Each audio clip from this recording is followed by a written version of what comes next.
अस्सलाम वालेकुम एवरीवन। हर हफ्ते की तरह इस हफ्ते भी आपकी खिदमत में हाजिर हैं एग्जेक्टिव स्किल्स शो के साथ। मेरा नाम है सब्तैन मुस्तफ़ा और मेरे साथ मौजूद हैं हर हफ्ते की तरह इस हफ्ते भी मिस शुमाला बतूल, जो कि क्लिनिकल साइकोलॉजिस्ट हैं और एग्जेक्टिव स्किल्स के एक्सपर्ट हैं। अस्सलाम वालेकुम। वालेकुम अस्सलाम। कैसी हैं आप? मैं बिल्कुल ठीक ठाक, आप ठीक हैं?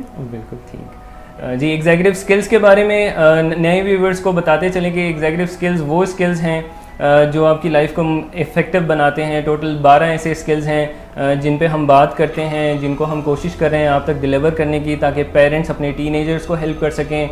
और जिन लोगों में इन स्किल्स की कमी है, एज ए वीकनेसेस हैं, तो उनको एज ए स्ट्रेंथ बनाया जाए और लाइफ को इम्प्रूव किया जाए। जिस स्किल पे हम पिछले कुछ शोज़ में बात कर रहे हैं वो है इमोशनल कंट्रोल। जज्बाती तौर पे कैसे काबू पाया जाए ख़ुद पे, जज्बाती तौर पे ज़हीन कैसे बना जाए। और जज्बात पे बात करते हुए हमें जो क्वेश्चंस आ रहे थे ज़्यादा वो एंगर के हवाले से थे, गुस्से के हवाले से थे। तो हमने फिर डिसाइड किया कि हम गुस्से पे मज़ीद बातचीत करें। और लास्ट शो में हमने एंगर पे बात की। मैम ओवरव्यू अगर हम देते चलें व्यूवर्स को, हमने लास्ट शो में बात की गुस्सा क्या होता है, ट्रिगर्स कौन कौन से होते हैं, ट्रिगर्स लिस्ट बनानी क्यों ज़रूरी है और किन स्टाइल से लोग गुस्से का इजहार करते हैं। जिस पे हमने बात की थी डिस्प्लेसमेंट पे, कि अपना गुस्सा बेजान चीज़ों पे या लोअर अथॉरिटी में जो लोग हैं उन पे निकाल देना। हमने बात की थी इंटरनलाइजेशन पे, कि गुस्सा दबा के अंदर बैठे रहना और फुल एनर्जी के साथ इसको बाहर निकाल देना, ये तीसरा स्टाइल। तो हमने इन स्टाइल्स पे बात की थी और आज के शो में हमने डिसाइड किया कि हम बात करेंगे इसकी मैनेजमेंट पे, एंगर मैनेजमेंट पे। तो प्राइमरी फैक्टर क्या होगा अगर हम मैनेजमेंट की तरफ चलें? आप सबको क्या बताना चाहेंगी बुनियादी चीज़ जिससे गुस्से से काबू पाया जा सके? देखिए, जैसे हम लास्ट प्रोग्राम में भी बात कर रहे थे कि फिजियोलॉजिकल चेंजेस हैं, यानी जब हम गुस्से में होते हैं तो हमारा बॉडी सिग्नल सेंड करता है, जिसको हमने क्यूज़ कहा था ना, कि सर्टन सिग्नल्स हमारा बॉडी सेंड करता है कि now you are in anger state. जैसे मसल्स का टाइट हो जाना पे जो है वो हॉट फ्लैशेस होना, फेस रेड हो जाना, ट्रेमर्स बहुत ज़्यादा लोगों को होना शुरू हो जाते हैं, स्टमक में बटरफ्लाइज होना शुरू हो जाती हैं। जो लोग पैसिव होते हैं तो उनके स्टमक में बटरफ्लाइज होना शुरू हो जाती हैं। फ्रीक्वेंट यूरिनेशन का जो है वो भी एक फिजिकल स्टेट ही होती है। So management start physiological changes से होगी। बिफोर दैट कि हम मैनेजमेंट पर डिटेल में बात करें, लास्ट टाइम हम मिथ्स पे बात कर रहे थे और एंगर के बिलीव्स पर भी बात कर रहे थे कि एंगर के कुछ बिलीव्स भी होते हैं। एंड थोड़ी सी बात हम यहाँ पर ये भी करना चाहेंगे कि कौन ये डिसाइड करेगा कि I need help in anger management, क्योंकि हमें अपनी एंगर मैनेजमेंट कोई प्रॉब्लमेटिक लग नहीं रही। बिल्कुल, मोस्टली पेशेंट्स तो ये कहते हैं कि गुस्से की स्टेज में सर ये जो आप चीज़ें पढ़ाते हैं तो याद भी नहीं आती और पता ही नहीं चलता कि मैं गुस्से में हूँ, तो आइडेंटिफाई नहीं कर पाते कि मैं गुस्से में हूँ। दूसरी बात ये कि जैसे किसी को, मिसाल के तौर पर आप किसी को, आपको कोई कह रहा है कि जी सब्तैन साहब आपके गुस्से के इश्यूज हैं, लेकिन जब आपसे बात की जा रही है तो आप कहते हैं नहीं मेरे साथ गुस्से का मसला नहीं है, ये एनवायरनमेंट ठीक कर दिया जाए ना, मुझसे अगर कोई गलत बात करेगा ना तो फिर तो मैं उसको छोड़ूंगा नहीं। सो हम जस्टिफाई करते हैं। ये जो टेक्निकल छोटी छोटी चीज़ें हम बता रहे हैं, बिलीव्स, जस्टिफिकेशन, अपने आप को एक्सक्यूजेस देना, रैशनलाइज करना अपने एंगर को, दीज आर द थिंग्स जिन पे हमें गौर करने की जरूरत है। यही तो खराबियां हैं, जवाब ढूंढ लेना कि मेरा गुस्सा मुझे आता है तो घर वाले मुझे समझते नहीं हैं, या वो अगर मेरी बात मानना शुरू कर दें तो मुझे गुस्सा आए ही ना। ये मुझे गुस्सा दिलाते क्यों हैं?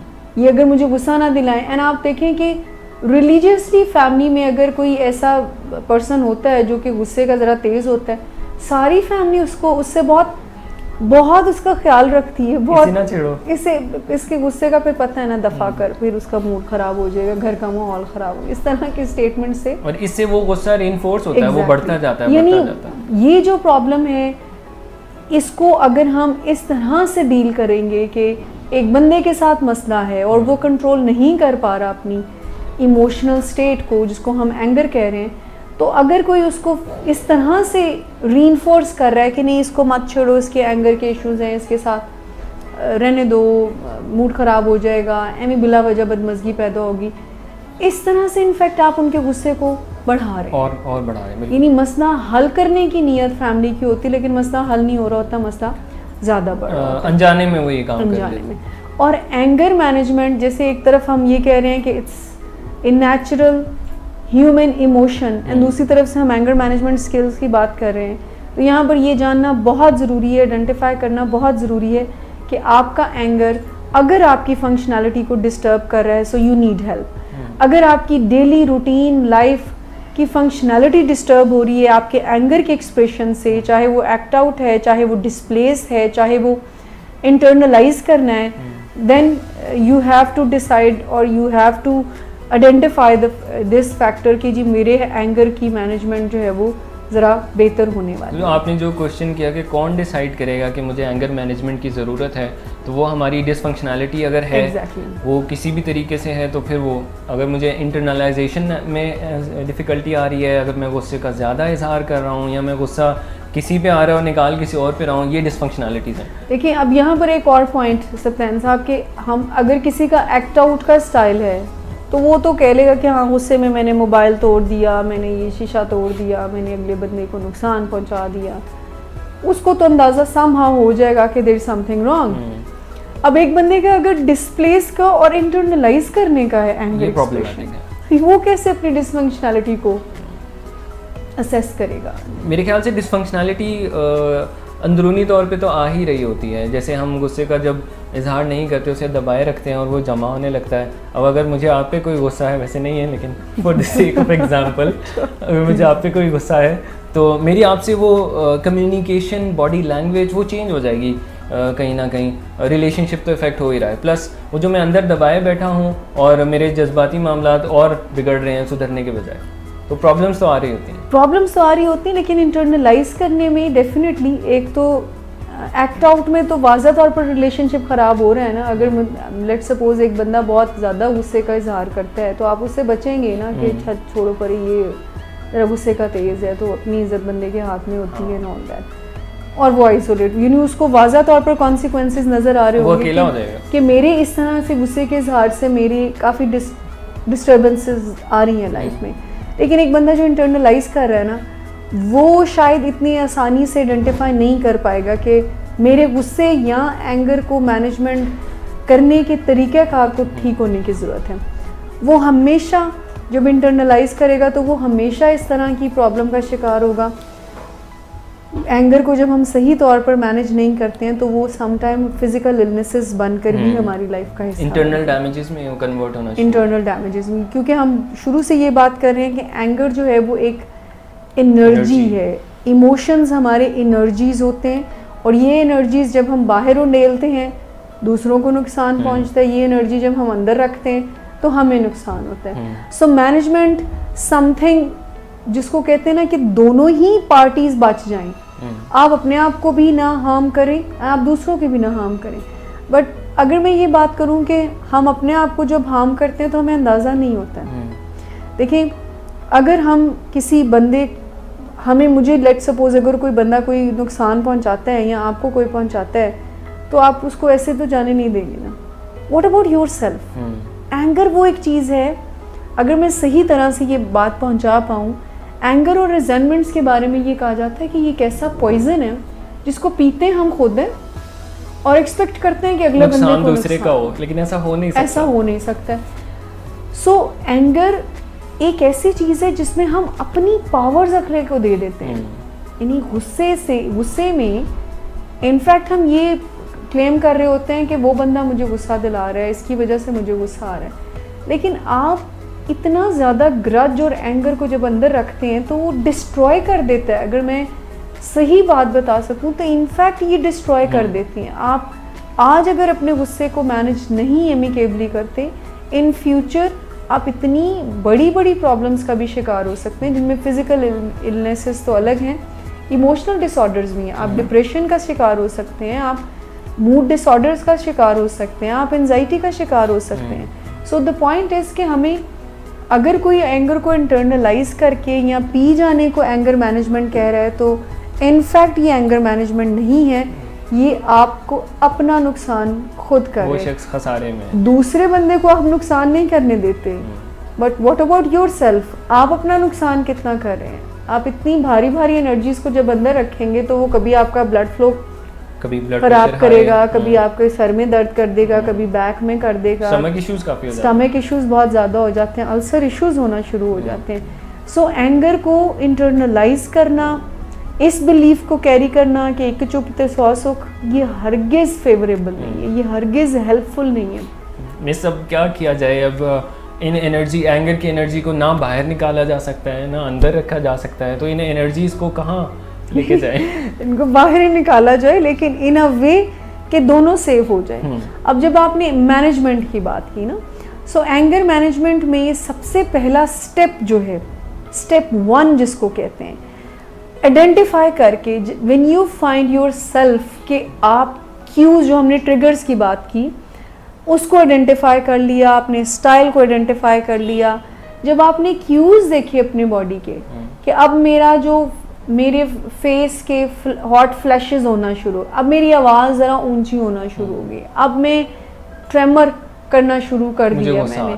सो आपकी बॉडी जब सिग्नल सेंड कर रही है, एक बिलीफ के साथ आपने अपनी एंगर मैनेजमेंट में एंटर होना है कि आप दूसरों को चेंज नहीं कर सकते, आप अपने आप को चेंज कर सकते हैं। So first step, stop your self. How? जब आप अपने एंगर क्यूज को आइडेंटिफाई कर लें तो स्टॉप योर सेल्फ, एंड उस वक्त सारा काम जो है, स्टेप 1 जो होगा, जस्ट काम डाउन योर स्टेट।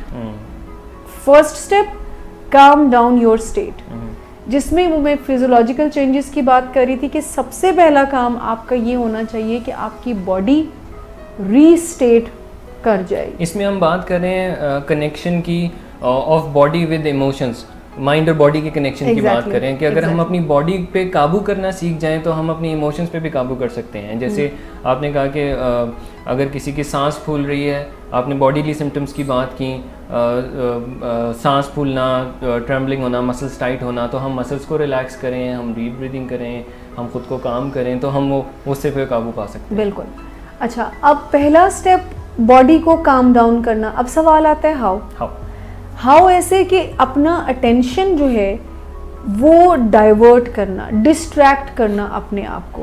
अब आप गुस्सा आ रहा है, हाँ, उस पर अटेंशन ना, उससे हटा के दूसरी जगह ले। हाँ, अब आप ये नहीं, इसमें एक सवाल ये भी आता है कि कैसे समटाइम ऐसे सिचुएशंस होती हैं कि आप नहीं एग्जिट ले सकते, उसमें भी हम बात करेंगे। लेकिन पहला जो सबसे पहला काम है ना, वो काम डाउन करना है अपने आप को।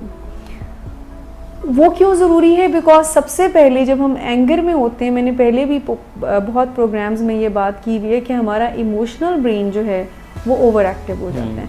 एंड जब हमारा इमोशनल ब्रेन ओवर एक्टिव होता है तो हमारा इंटेलेक्चुअल ब्रेन, हमारा रीजनिंग ब्रेन, हमारा ह्यूमन ब्रेन काम करना बंद कर देता है। ये उसका डिज़ाइन है, ये हम सबका डिज़ाइन है। जब भी हम किसी नेगेटिव और पॉजिटिव इमोशन में आउट ऑफ प्रोपोर्शन चले जाते हैं, यानी हमारा इमोशनल स्टेट ज़रा ज़्यादा हो, ईदर नेगेटिव और पॉजिटिव, ऐसी स्टेट में हमारे ब्रेन का डिज़ाइन ऐसा है कि हमारा जो इंटेलेक्चुअल ब्रेन है, रीजनिंग वाला पार्ट है, ह्यूमन ब्रेन है, जिसने मुझे ये बताना है कि ये राइट है और ये रॉन्ग है, यहाँ जो फ़ायदा और नुकसान देख के एग्जैक्टली जो ये बताएगा कि इसका फ़ायदा और इसका, वो काम करना बंद कर देता है।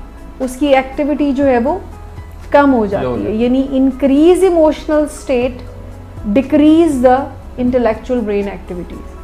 तो अब मुझे गुस्सा आ रहा है और मेरा इमोशनल ब्रेन ऑन है, और जिस पे मुझे गुस्सा आ रहा है, जो स्टिमुलस है वो भी सामने है, तो फर्स्ट सजेशन ये है कि ख़ुद को काम करें और वहाँ से एग्जिट ले लें।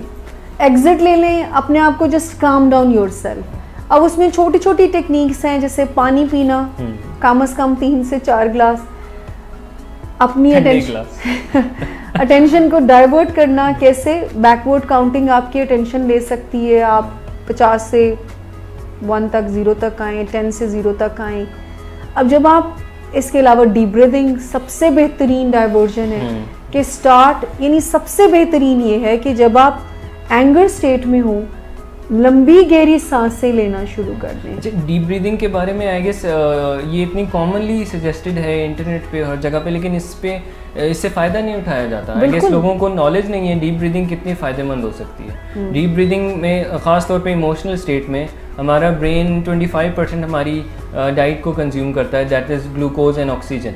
अब अगर हम डीप ब्रीदिंग कर रहे हैं तो हम ज़्यादा ऑक्सीजन सप्लाई कर रहे हैं अपनी बॉडी और ब्रेन को, प्लस हम डीप ब्रीदिंग कर रहे हैं तो जो लंग्स के नीचे एक मसल है डायाफ्राम, वो स्ट्रेच होता है जिससे रिलैक्सेशन की फीलिंग्स आती है। अब ये इतनी साइंटिफिकली एग्जैक्टली ये इतनी कोई करामत सी चीज़ है, लेकिन हम इसको पता नहीं क्यों टेकन फॉर ग्रांटेड ले रहे होते हैं। यानी ये ओवरऑल हमारी रिलैक्सेशन को बहुत बेहतर बनाते हैं।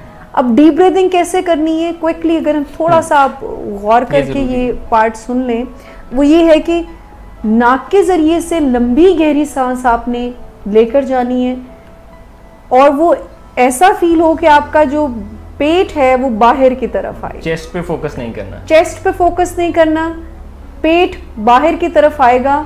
तो जब आप नाक के ज़रिए से सांस लेकर जाएंगे तो ये एयर आपका, ये ऑक्सीजन ब्रेन पे जाएगा।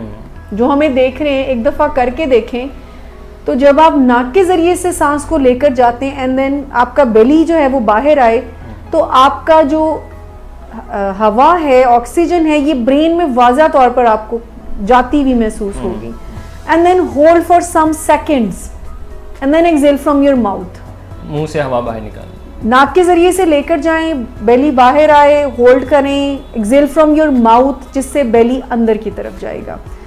ये वो एक जिसको बेली ब्रीदिंग भी कहते हैं, ये वो डीप ब्रीदिंग का तरीकाकार है जिसमें आपका पूरा बॉडी रिलैक्स करता है एंड आपके ब्रेन को फ्रेश ऑक्सीजन जाती है। मैं ये अक्सर होकर ट्राई करता हूँ जब मुझे नींद नहीं आ रही होती, और जब बॉडी रिलैक्स होती है तो ऑटोमेटिकली नींद आ जाती है। तो ये इट्स लाइक अ मेडिकेशन, काफ़ी असरअंदाज चीज़ है। और ये इतनी, आई मस्ट से दैट कि इसको हमें अपनी लाइफ में ज़रूर ऐड करना चाहिए कि हमारे ब्रेन से हम उसको बहुत थकाते हैं, टॉक्सिन्स दे दे के, गुस्से दे दे के, सोचे दे दे के, तो उसको भी रेस्ट दिया करें, उसको भी रिलैक्स दिया करें। और डीप ब्रीदिंग दिन में आप कोई जब भी याद आए 1-2 घंटे बाद 3 दफ़ा ऐसी एक्सरसाइज कर लें। लेकिन जब हम एंगर की बात करें तो एज अ डाइवर्जन आप इसको यूज़ कर सकते हैं। इससे आपका बॉडी, अपने ब्रेन को जब फ्रेश ऑक्सीजन जाती है, आपको फ्रेश एयर जाती है, तो आपका पूरा बॉडी का जो स्टेट है, चूँकि ऑर्डर तो ब्रेन ही कर रहा है ना कि हाउ डेयर ही और शी तुम्हें ये बात कर दी, तुम तो ऐसे, हिम्मत तो ऐसे, वो ट्रिगर करता है आपके माइंड को एंड फिजियोलॉजिकल चेंजेस आते हैं, आपका सांस फूलता है एंड आपका ब्रीदिंग डिस्टर्ब हो जाता है। तो जब आप डीप ब्रीदिंग करते हैं तो एक्चुअली में ब्रेन के जो केमिकल एंगर में इम्बैलेंस हो जाते हैं वो बैलेंस होना शुरू हो जाते हैं।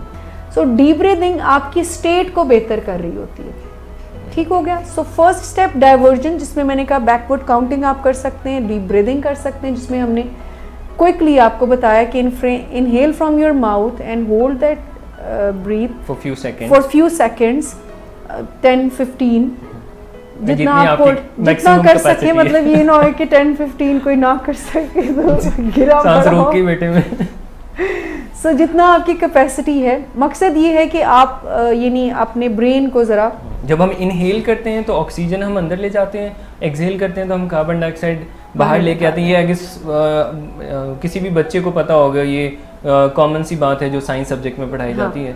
अच्छा, उसमें एक चीज़, अगर suggestion from my side, I am sure आप भी एग्री करेंगे, अगर हम यही एक्सरसाइज इमेजिनेशन में करना शुरू करें, इसके साथ इमेजिनेशन हम ऐड कर दें, हाँ, तो जिसको कहते हैं सोने पे सुहागा वाली बात है कि जब आप इनहेल कर रहे हैं तो समझें कि ब्लू कलर की कोई हवा आपके ब्रेन में और लंग्स में जा रही है, एंड जब आप एक्सहेल कर रहे हैं तो कोई रेड कलर की हवा जो है वो आपके ब्रेन और लंग्स से ज़रा बाहर आ रही है। सो इस तरह से इमेजिन करने पे आपका नंबर 1 अटेंशन डाइवर्ट हो जाएगा, एंड दूसरा जो जितनी नेगेटिव एनर्जी आपको जकड़े हुए ना, आप उसको बाहर फेंक देंगे। ठीक हो गया। सो पहला step, by doing divergence restate your body, उसकी जो खलबली मची हुई है, उसका जो ब्लड फ्लो इंक्रीज हुआ है, सांस खराब हुई हुई है, उसको बेहतर करना। सो डाइवर्जन में हमने deep breathing, backward counting, imagination, अच्छा, सेल्फ कामिंग स्टेटमेंट्स भी डाइवर्जन में आ जाता है। अपने आप से बात करना, it's okay, relax, you can handle it. ये जो सेल्फ टॉक है ना सत्यान साहब, इसको बहुत अंडर एस्टिमेट हम करते हैं। ब्रेन स्टडीज़ ये कहती हैं कि जब हमारा इमोशनल ब्रेन ओवर एक्टिव होता है तो हमारा रीजनिंग ब्रेन अंडर एक्टिव होता है। सरप्राइजिंगली जब हम सेल्फ टॉक करते हैं ना, एंड पॉजिटिव सेल्फ टॉक करते हैं, हमारे इमोशनल ब्रेन की एक्टिविटी डिक्रीज होती है। Can you believe that? ये मैं ब्रेन रिसर्चेज आपसे जो एक्सपर्ट हैं उन्होंने ये बताया कि वो कहते हैं कि जब हमारा इमोशनल ब्रेन, जब हम गुस्से में होते हैं तो हमारा सोचने समझने वाला दिमाग का हिस्सा, अगर मैं सिंपल बताऊं, बंद हो जाता है। जब हमारा दिमाग का सोचने समझने वाला हिस्सा बंद होता है तो नेगेटिव ऑटोमेटिक थॉट आना शुरू हो जाते हैं। ठीक है, अब इसको बेहतर करने के लिए जब आप सेल्फ टॉक करते हैं, अगर आप अपनी ज़िंदगी में एक फीचर सेल्फ टॉक का बना लें, खुद से पॉजिटिव बात करना। हम अपने ब्रेन को कमांड्स देते हैं ना कि नहीं, I can do this, I can handle this, it's okay, I am relaxed, गुस्सा नहीं करना है, मैं ठीक हूँ। इस तरह की कमांड्स हम देते हैं अपने माइंड को। सो जब हम सेल्फ टॉक करते हैं पॉजिटिव, सो सेल्फ टॉक में ब्रेन रिसर्चेस ये कहती हैं कि आपका इमोशनल ब्रेन की एक्टिविटी डिक्रीज हो जाती है। यानी अगर आप गुस्से में ये कहते हो इट्स ओके, ये कोई जाने वाली चीज़ है, इस स्टेट में चले जाना है, चिल करो, टेम्परेरी है, काम डाउन योर सेल्फ, कोई भी। तो जब आप और सेल्फ टॉक से अपने आप को, अपनी स्टेट को बेहतर करते हैं तो एक्चुअली में आपके इमोशनल ब्रेन की जो एक्टिविटी है वो कम हो जाती है। वो कम। मैं फेसबुक पे एक कोट पढ़ रहा था कि if you are saying to your self, जब हम अपने आप से बात करते हैं, सेल्फ टॉक की हम बात करें, तो उसी रेफरेंस में जब हम खुद से कहते हैं you can do this, you are right, if you say you can not do this, you are also right. Yes yes yes. अब इसमें मैंने एक ऑडियो प्रोग्राम सुना था, आई एम श्योर आपने भी सुना होगा, पर्सनल डेवलपमेंट, पर्सनल एक्सीलेंस का, केनेथ ब्लैंचेट का। उन्होंने बहुत एक उसमें एक बात उन्होंने की, उन्होंने कहा कि हमारा जो ब्रेन है ना वो कभी भी हमारी बात से अलग बात नहीं करता है। आप उसको कहते हैं ना कि तुम बहुत बहादुर हो, वो कहता है यस यू आर, वो कभी नहीं कहता है कि झूठ बोल रहे हो मेरे साथ। आप उसे कहते हो तुम्हारे जैसा तो बुज़दिल कोई नहीं है, वो कहते हैं हाँ तुम बुज़दिल। सो इसी वजह से वो जो हमारा बिलीव है ना वो ऑलवेज विन करता है, और हमारा ब्रेन कभी निगेट हमें नहीं करता, वो ये नहीं कहता कि तुम। सो इसीलिए हम अपने ब्रेन को ट्रेन कर सकते हैं। अगेन थोड़ी टेक्निकल बात कर रही हूँ, न्यूरोप्लास्टिसिटी का कॉन्सेप्ट हमें ये कहता है कि we can rewire our brain. आज अगर मुझे बाल नोचने का, एंगर का एक्सप्रेशन है तो मैं बहुत काम स्टेट भी लर्न कर सकती हूँ। ज़रूरत प्रैक्टिस की है इसमें। ठीक है, so by doing divergence, first step आप अपने आप को काम डाउन कर रहे हैं। अब इसमें एक और इम्पॉर्टेंट पॉइंट है कि काम डाउन ये नहीं होता कि आप वो जगह छोड़ गए और डीप ब्रीदिंग करना शुरू कर दिए, बैकवर्ड काउंटिंग करना शुरू कर दिए, अटेंशन उसी पॉइंट पर है। हाँ, कि सोचे जा रहे हैं उसने भी सर ज्यादती की है, उसने ज्यादती की है, 10 9 8 7 6 5 4 3 2 1 एंड ख़त्म। ये डाइवर्जन नहीं होती। डाइवर्जन का पर्पस प्लीज समझें कि अपना अटेंशन डाइवर्ट करना किसी ऐसे सब्सटेंशियल टास्क पर कि आपका जो ध्यान वहाँ से हटेगा तो बॉडी ज़रा कामिंग स्टेट में आएगी। बहुत सारे हमारे जो क्लाइंट्स होते हैं तो वो डाइवर्जन्स कर रहे होते हैं लेकिन बैक ऑफ द माइंड उसी पॉइंट पे सोच रहे होते हैं। हम यहाँ थिंकिंग डाइवर्जन की बात कर रहे हैं कि सोचें वहाँ से हटानी, अपना जो एक पॉइंट ऑफ व्यू है, अपना जो स्टेट है, यानी कुछ टाइम के लिए अपने आप को उससे डिटैच कर लेना and start doing some other activities जो रिलैक्सिंग हो। ठीक है, पानी की जो हमने बात की, तो जब हम पानी पीते हैं तो उससे भी हमारी बहुत हेल्प होती है। ठीक है, सेल्फ टॉक हो गया, पानी पीना हो गया, बैकवर्ड काउंटिंग हो गया, डीप ब्रीदिंग हो गया, और भी कुछ। अगर आपका अटेंशन, समटाइम हम अपनी अटेंशन को कोई वीडियो गेम पर भी डाइवर्ट कर सकते हैं, टास्क कर सकते हैं, we can take a walk, हाँ, हम शावर ले सकते हैं, सो आप you can design your own diversion. Music सुन सकते हैं, मूवी देख सकते हैं। हाँ, बहुत अच्छी डाइवर्जन है म्यूजिक। अब म्यूजिक में भी रॉक म्यूजिक नहीं, कामिंग, गुस्से वाला म्यूजिक नहीं सुनना।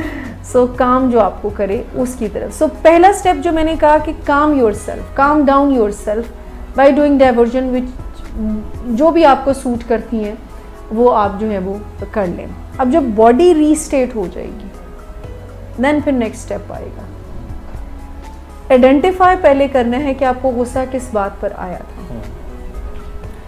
बस ये ऐसा काम है कि ये हम उस वक्त नहीं कर सकते जब हम फर्स्ट वाली स्टेज में है, यानी कि इमोशनल स्टेज में। ये सोचने वाला काम, इंट्रोस्पेक्शन करना कि मुझे गुस्सा क्यों आया था, ये तसल्ली से करने वाला काम है। तो इसके लिए हमें काम होना ज़रूरी है। एग्जैक्टली, यानी उस टाइम पर मैं आपको एक बात बताऊं, जब भी इमोशंस में हम होते हैं ना, हम अगर एक बंदा, मैं गुस्से में हूँ तो मैं राइट हूँ, अगला बंदा गुस्से में तो वो भी राइट है, रॉन्ग कोई नहीं होता, अपना अपना पर्सपेक्टिव वो डिफर करे किसी दूसरे से, वो एक अलग बात है, लेकिन वो राइट ही होता है। अपने लिहाज से मैं राइट पर ही हूँ, लेकिन वहाँ पर उस स्टेट में डिसीजंस करना, इमोशनल डिसीजंस इसी को कहते हैं। सो वो फैसला और मैनेजमेंट और प्रॉब्लम सॉल्व करने वाला स्टेट नहीं है।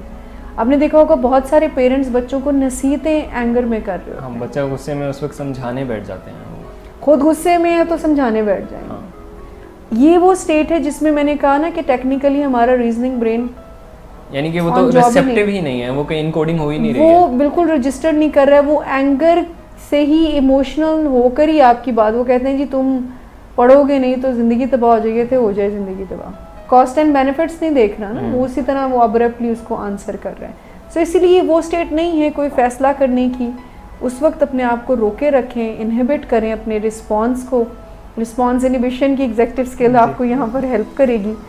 सो वो स्टेप नहीं है। स्टेप 2 जो है वो step 2 is to first is to calm yourself, और देन स्टेप 2 जो है वो ये कहता है कि आप अपने खुद को ये मैसेज दें, खुद को अपना प्रॉब्लम सॉल्विंग करें। अच्छा, इस पे हम बात करते हैं इफ़ यू हैव टाइम, अगर हमने ब्रेक पर नहीं जाना है हम तो ब्रेक से वापस आते हैं, फिर इसको बात को आगे बढ़ाते हैं। हम यहाँ पे एक छोटी सी लेते हैं ब्रेक जी, देखते रहिए।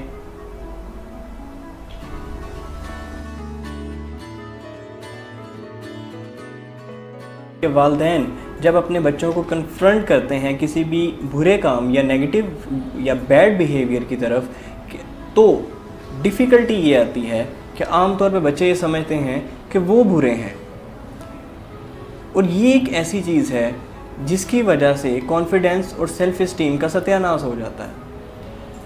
और यूजुअली जो उम्र होती है 10 ऑनवर्ड टिल 30 या टिल 20, ये 10 to 20 एज जो है स्पेसिफिकली, ये बहुत इंपॉर्टेंट है बच्चों की पर्सनैलिटी शेपिंग के हवाले से। वैसे तो सारी शुरू से उम्र कहते हैं कि 7 साल तक बड़ी इंपॉर्टेंट उम्र है, लेकिन जब अर्ली एडोलेसेंस और उसके बाद अर्ली एडल्टहुड में जब बच्चों की पर्सनैलिटी शेप अप ज़्यादा स्ट्रक्चरली हो रही होती है, जब वो इन्वायरमेंट से सीख रहे होते हैं, उस वक्त अगर उन्हें ये लगे कि मैं बुरा हूँ और मेरे काम अगर में कोई है तो वो बुरा नहीं है, तो देन उनकी पर्सनैलिटी पे ये बहुत बुरा इफ़ेक्ट डालेगी। जब कोई मरीज़ होता है किसी भी क्रोनिक डिसऑर्डर के अंदर, क्रोनिक डिसऑर्डर से मेरी मुराद है कोई ऐसी बीमारी जो कि लाइफ लॉन्ग होती है, जैसे ड्रग एडिक्शन है, जैसे अल्कोहलिज्म है, जैसे कार्डियोवैस्कुलर प्रॉब्लम्स हैं, जैसे डायबिटीज़ है, जैसे हाइपरटेंशन है, तो हमें लगता है कि सिर्फ एक ही फ़र्द इफ़ेक्ट करता है उस डिज़ीज़ से डायरेक्टली। लेकिन जब हम शेडो ऑफ इलनेस की बात करते हैं तो इसका मतलब है कि वो मरीज़ जो डायरेक्टली इफ़ेक्ट करता है वो तो इफ़ेक्ट करता ही है, लेकिन उसके साथ साथ पूरी की पूरी फैमिली भी अफेक्ट कर रही होती है। सही। मैं यहाँ पे ख़ास तौर पे जिक्र करना चाहूँगी उन फैमिलीज़ का जो कि ड्रग एडिक्शन जैसे मसले से नहीं निपट रही, बल्कि कोई और मसाइल उनकी ज़िंदगी में हैं जो लॉन्ग लास्टिंग हैं। जैसे कोई पैरालाइज्ड पेशेंट घर पे है अगर, तो उनकी ज़िंदगी में भी वही मसाइल आते हैं जो कि किसी ऐसी फैमिली को भुगतना पड़ते हैं जिनके घर में कोई प्यारा नशे का मरीज़ होता है। सही। कैसे कुछ ट्रिगर्स, कुछ लाइफ इवेंट्स, कुछ स्ट्रेसेस मूड और मिजाज में ख़राबी और बीमार रवैयों के पैदा होने का ज़रिया बन सकते हैं, इसमें कुछ हमें प्लीज़ आप बताइए। जी, मूड डिसऑर्डर्स, और अगर हम ख़ास तौर पे बात करें बाइपोलर डिसऑर्डर की, तो ये एक इसको ट्रिगर डिज़ीज़ भी कहा जाता है कि ये बेसिकली है तो ये जेनेटिक डिज़ीज़, और लेकिन ट्रिगर होती है कई दफ़ा होती तो जीन्स में है, लेकिन किसी एक्सटर्नल इन्वायरमेंट की वजह से या एक्सटर्नल इवेंट की वजह से ट्रिगर हो जाती है। और एक दफ़ा अगर ये बीमारी हो जाती है तो कई दफ़ा मैनेजमेंट के दौरान भी अगर कोई एक्सटर्नल लेवल पे या इंटरनल लेवल्स पे ऐसे ट्रिगर्स अगर का सामना मरीज़ को हो तो फिर से रीलैप्सेस के चांसेस बढ़ जाते हैं इस बीमारी में।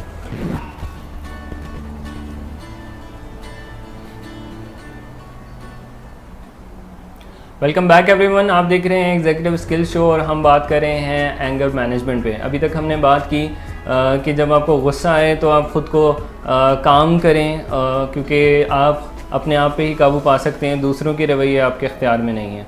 तो ख़ुद को काम करने के लिए हमने बात की, आप डीप ब्रीदिंग कर सकते हैं, सेल्फ टॉक पॉजिटिव कर सकते हैं, वॉक कर सकते हैं और फर्दर अपनी एक्टिविटीज़ भी डिज़ाइन कर सकते हैं। इसके बाद मिस्टर माइला ने हमें बताया कि प्रॉब्लम सॉल्विंग स्किल्स पे थोड़ा गौर किया जाए।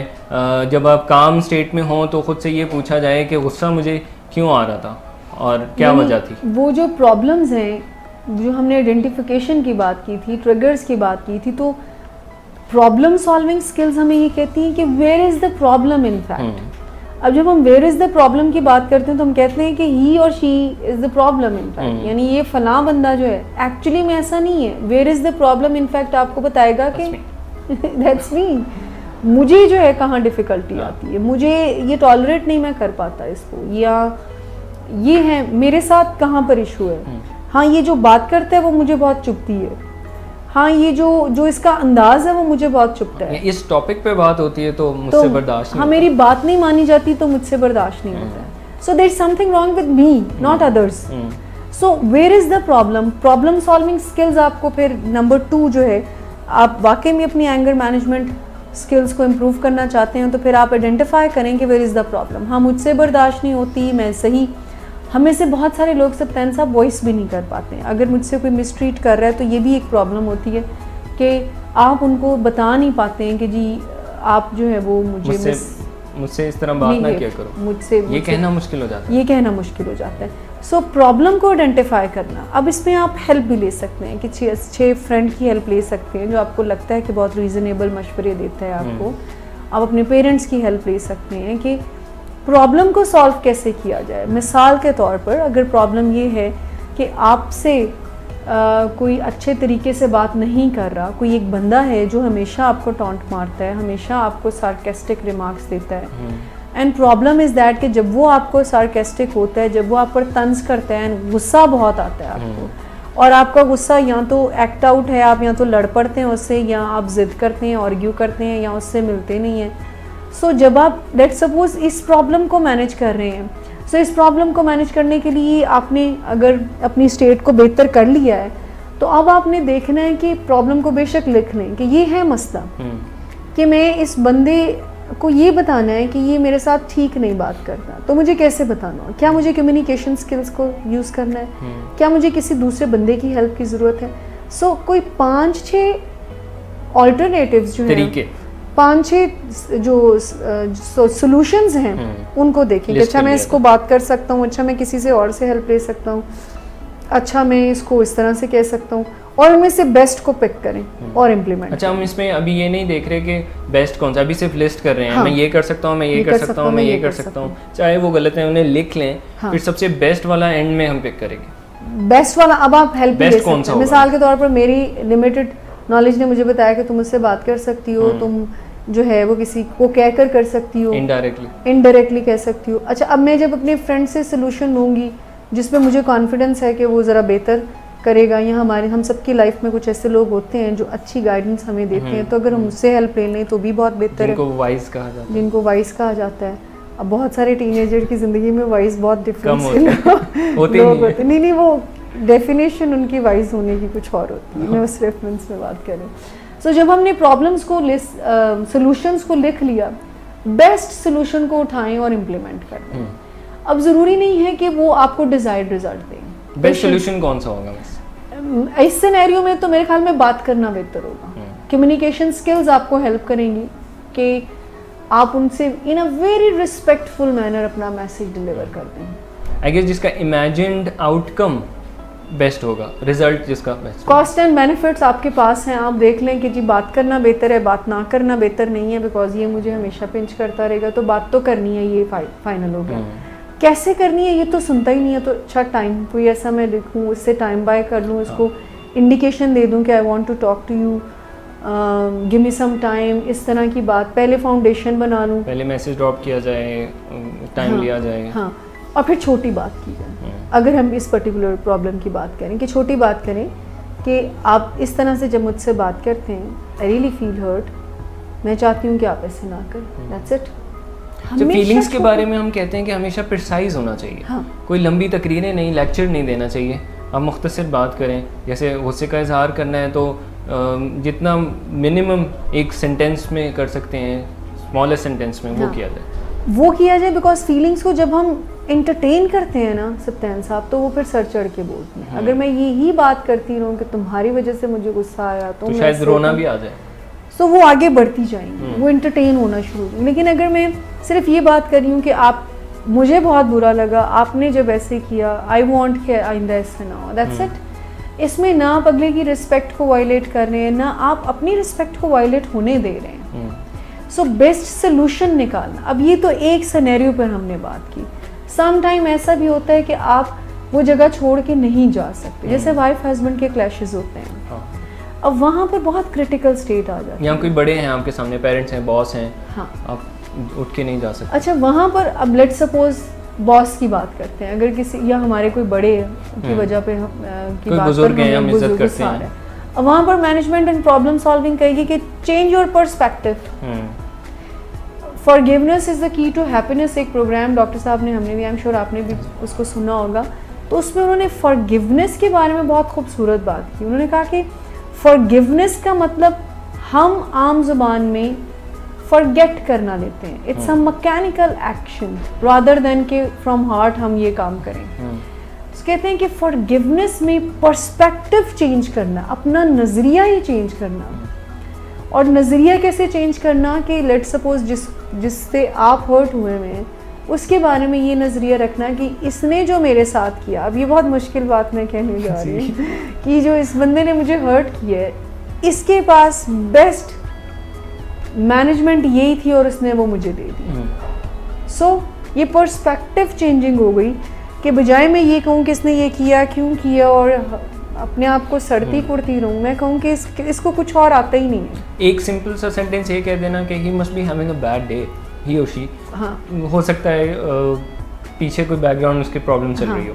अच्छा, और पर्सपेक्टिव चेंजिंग ये भी सत्यान साहब होगी कि हम अपने आप को वैल्यू कर लें कि मुझे एंगर को होल्ड करने में मिल क्या रहा है, मेरा क्या फ़ायदा, मेरा क्या फ़ायदा है। तो वहाँ पर आपको डेफिनेटली बताएगा कि फ़ायदा कुछ नहीं है, तो इसको जो है वो जाने दें। सो प्रॉब्लम सॉल्विंग में समटाइम हमें पर्सपेक्टिव चेंज भी करना पड़ता है। जिन लोगों के बारे में हमें एक्सेप्टेंस देनी है तो हम उसको पॉजिटिव वे में भी ले सकते हैं, पॉजिटिव सेल्फ टॉक करके भी ले सकते हैं कि इट्स बेटर फॉर मी, और मैं पर्सपेक्टिव, अच्छा every event has some learning for me, ये भी एक पर्सपेक्टिव है। क्रिटिसिज्म को पॉजिटिव लेना, ये भी एक पर्सपेक्टिव है। सो प्रॉब्लम को इनफैक्ट सॉल्व करना, जो आपके एंगर के ट्रिगर्स हैं उन पर काम करना और उस मसले को हल करना, सेकंड ऑप्शन, सेकंड स्टेप है। थर्ड चीज़ जो मैं चाहूँगी जो हम सब अपनी ज़िंदगी में ऐड करें, वो अपनी बॉडी की कैपेसिटी को एक्सपैंड करना, यानी अपनी ज़िंदगी में कोई ना कोई फिजिकल एनर्जीज को चैनलाइज करने का कोई ना कोई इंतज़ाम हम सबकी लाइफ में होना चाहिए। फिजिकल एक्टिविटीज़ होनी चाहिए, वो हॉबीज़, हाँ, एक्टिविटीज़, हाउसहोल्ड एक्टिविटीज़ हो सकती हैं, वो आपका वॉक एंड एक्सरसाइज हो सकती है, वो स्पोर्ट्स हो सकती हैं, यानी आप अपनी एनर्जीज को जमा ना होने दें, राइट वे में चैनलाइज करने का कोई ना कोई बंदोबस्त आपके हाथ में होना।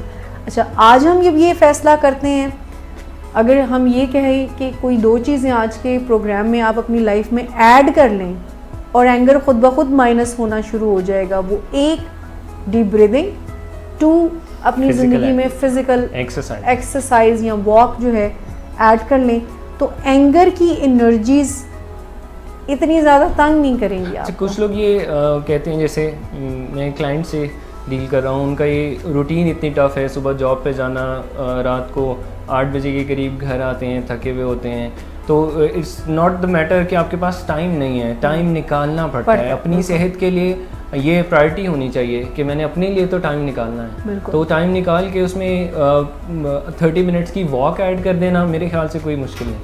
एंड जब आप अपने लिए कोई काम करते हैं तो ये आपको अलग ही प्लेजर देता है। सो ये स्टेप्स जो है, काम डाउन करना, प्रॉब्लम सॉल्व करना, एंड नंबर 3 चैनलाइज करना अपनी एंगर एनर्जीज़ को, ये तो सिंपल वे में एंगर मैनेजमेंट स्किल्स होगी। अब इस तरीके से ना मैं दूसरे का नुकसान पहुंचा रही हूँ, ना मैं अपना नुकसान कर रही हूँ, मैं एंगर को एमिकेबली मैनेज कर रही हूँ। ठीक है, जिस पर्पस के लिए अल्लाह ताला ने ये एंगर का इमोशन हमारे अंदर रखा, मैं उससे फ़ायदा उठा रही हूँ। ठीक हो गया। अब ऐड जो करने की दो चीज़ें हैं कि डीप ब्रीदिंग, यानी कोई रिलैक्सेशन एक्सरसाइज मेंटल मैनेजमेंट के लिए, मेंटल एक्सरसाइज के लिए, एंड वॉक एंड एक्सरसाइज। कोई 30 मिनट अपने लिए निकालने वॉक, जितना मर्जी बिजी। बहुत दफ़ा हाउस होल्ड जो हाउस वाइफ्स होती हैं वो कहती हैं सारा दिन हम ऊपर नीचे काम शाम ही होते रहते हैं, वो फिजिकल एक्टिविटी नहीं है, वो फिजिकल नहीं होती, वो स्ट्रेस के इन्फ्लुएंस में आप कर रहे होते हैं। Start doing something for your self, respect your self, in other words कि आप अपनी बॉडी को एक्सपैंड करते हैं तो कैपेसिटी इंक्रीज होती है। अगर आप अपने बच्चों को एक लविंग एनवायरनमेंट देना चाह रहे हैं तो अगर आप अपना ख्याल रखेंगे ही तो आप उनको लविंग एनवायरनमेंट देंगे।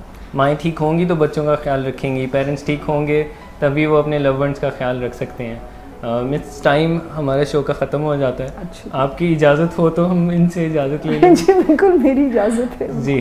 तो आज हमने बात की एंगर मैनेजमेंट पे। एंगर मैनेजमेंट में हमने प्रिसाइजली जो करने वाले काम हैं उन पे फोकस किया ताकि आप लोग वो चीज़ें अपनी लाइफ में ऐड कर सकें और उससे फ़ायदा उठा सकें।